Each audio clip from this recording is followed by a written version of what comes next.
Hello guys, welcome to my YouTube channel Economic Sthan. Today my topic is measurement of elasticity of demand. पिछली video में मैंने आपको elasticity of demand की degrees के बारे में बताया था। अब इस वीडियो में मैं आपको इलास्टिसिटी ऑफ डिमांड की मेजरमेंट के बारे में बताऊंगी कि इसको मेजर कैसे किया जाता है। There are 5 methods to measure the price elasticity of demand. जो इलास्टिसिटी ऑफ डिमांड है उसे मेज़र करने के 5 मेथड्स हैं।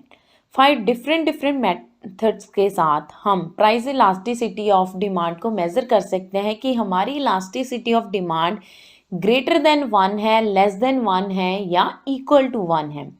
The first method is total expenditure method. Second one is percentage or proportionate method. The third is point or geometric method. Fourth is arc method and the last is revenue method. First method is total expenditure method. अब total expenditure method में हम क्या पढ़ते हैं? Under this method the elasticity of demand is measured with the help of the effect on total expenditure due to the change in the price of commodity कि commodity के price में change आने से हमारा टोटल एक्सपेंडिचर पे क्या effect पड़ता है, उसमें कितना चेंज आता है। इससे हम देखते हैं कि हमारी elasticity of demand greater than 1 है, इक्वल टू 1 है या लेस देन 1 है। टोटल एक्सपेंडिचर का फॉर्मूला होता है प्राइस मल्टीप्लाई क्वांटिटी डिमांडेड। जब हम प्राइस को हमारी डिमांड के साथ जो है कमोडिटी की डिमांड जो हम करते हैं उसके साथ मल्टीप्लाई करते हैं तो हमारा एक्सपेंडिचर निकलता है। एक्सपेंडिचर होता है जो हम खर्चे करते हैं। देखो टेबल में जैसे प्राइस है, क्वांटिटी डिमांडेड है, टोटल आउटले होता है हमारा total expenditure. Elasticity of demand price देखो जैसे पहले 10 था, फिर 9 हुआ, कम होता गया। प्राइस के कम होने से हमारी डिमांड जो है वो बढ़ जाती है।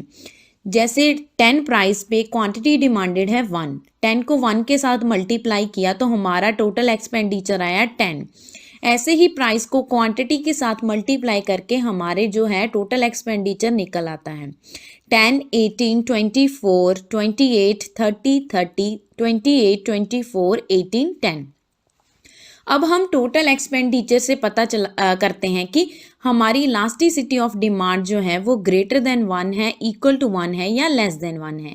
देखो पहले तो हमारा जो टोटल एक्सपेंडिचर है वो बढ़ रहा है 10 से 18, 18 से 24, 24 से 28।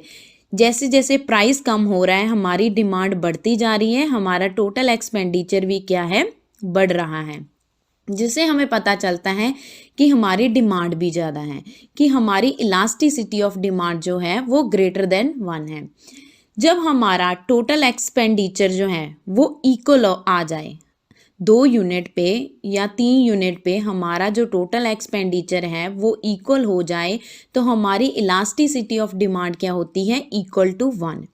जब टोटल एक्सपेंडिचर कम होना शुरू हो जाए तो हमें पता चलता है कि इलास्टिसिटी ऑफ डिमांड जो है वो लेस देन 1 है। जैसे देखो 30 से 28 हो गई, फिर 24, फिर 18, फिर 10 हो गई। ठीक है, इससे हमें पता चलता है कि हमारी इलास्टिसिटी ऑफ डिमांड जो है वो लेस देन 1 है।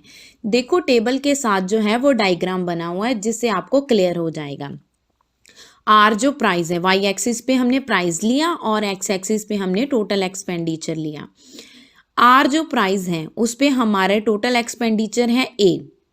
जब हमारा प्राइस कम हो गया, आर से एन हो गया, हमारी डिमांड बढ़ गई तो हमारा जो टोटल एक्सपेंडिचर है ए से क्या हो गया, बी पॉइंट पे हो गया।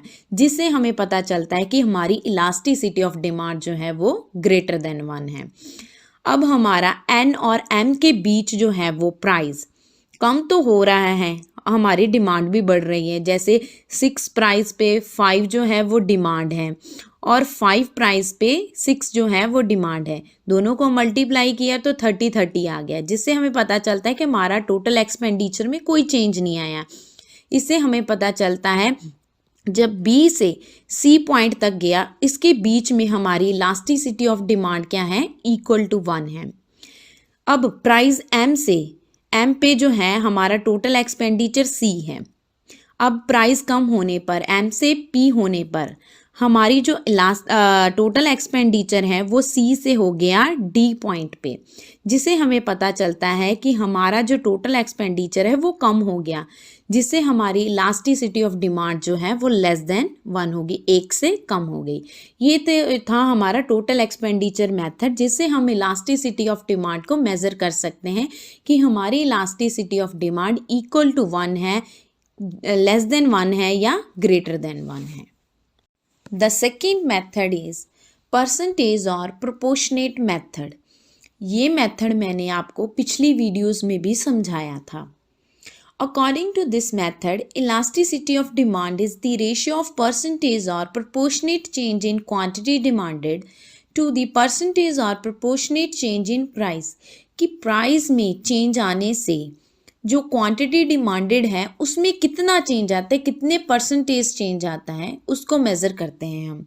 जब हम percentage change in quantity demanded को परसेंटेज चेंज इन प्राइस, इन दोनों को डिवाइड करते हैं तो हमारा जो आंसर निकलता है उससे हमें पता चलता है कि हमारी इलास्टिसिटी डिमांड जो है वो ग्रेटर देन 1 है, इक्वल टू 1 है या लेस देन 1 है। इसे मेज़र करने का फॉर्मूला है ED equal to minus delta D over delta P multiply P0 over D0। जो डेल्टा है वो हमें बताता है कि चेंज कितना आया, क्वांटिटी में चेंज कितना आया और प्राइस में चेंज कितना आया। जो P0 है उसे हमें पता चलता है कि ये जो है हमारी इनिशियल प्राइस है और D0 जो है वो हमारा इनिशियल क्वांटिटी डिमांडेड है। जैसे मैं आपको एक एग्जांपल के बारे में बताती हूँ। The price of quantity demanded is 8। जब हमारा प्राइस जो है कमोडिटी का वो 8 है, उस पर हमने डिमांड की 16 यूनिट्स। जब प्राइस जो है 8 रुपीज़ से फॉल होके 4 रुपीज़ हो गया तो हमारी डिमांड क्या हो जाएगी, प्राइस कम हो गया तो हमारी डिमांड ऑफ कोर्स बढ़ जाएगी। 16 से हमारी डिमांड हो गई 24। जो इनिशियल प्राइस है वो हमारा है 8 और इनिशियल क्वांटिटी डिमांडेड है वो हमारी 16 है। जो P1 है, जो हमारा फॉल हुआ प्राइस, ठीक है, वो है 4 और जो हमारी नई डिमांड आई है वो 24 है। अब डेल्टा P निकालना है तो हमें क्या करना पड़ेगा, जो नया प्राइस है उसमें से हमारा जो पहला वाला प्राइस था कमोडिटी का उसको माइनस करते हैं तो हमारा आ जाता है 4 माइनस 8 इक्वल टू -4। जब हमने डेल्टा D निकालना है, क्वांटिटी डिमांडेड में कितना चेंज आया, तो हम क्या करेंगे, नई डिमांड को जो पुरानी वाली डिमांड है उसमें माइनस कर देंगे। 24 माइनस 16 इक्वल टू 8 आ गया। ED इलास्टिसिटी ऑफ डिमांड का जो मैंने आपको फॉर्मूला बताया उसमें हम जब वैल्यूज़ को पुट करते हैं तो हमारा आंसर क्या निकलता है, हमारा आंसर जो 1 निकलता है। इससे हमें पता चलता है कि हमारी इलास्टिसिटी ऑफ डिमांड क्या है, इक्वल टू 1 है, जिसे हम यूनिटरी इलास्टिक डिमांड भी कहते हैं। ऐसे इसके रिलेटेड सम आएंगे, आप इसे सॉल्व कर सकते हैं यही फॉर्मूले को यूज़ करके। इससे हमें पता चलता है, इस मेथड से हमें पता चलता है कि हमारी elasticity of demand greater than 1 है, लेस देन 1 है या इक्वल टू 1 है। इसके जो अगले मेथड्स हैं, पॉइंट और geometric method, arc method, revenue method, ये मैं आपको अगली वीडियोस में बताऊंगी कि इससे हम इलास्टिसिटी ऑफ डिमांड को मेज़र कैसे कर सकते हैं। आई होप आपको ये वीडियो अच्छी लगी हो। For more videos like this please like, share and comment below your suggestions. Don't forget to subscribe the channel and press the notification bell for more updates.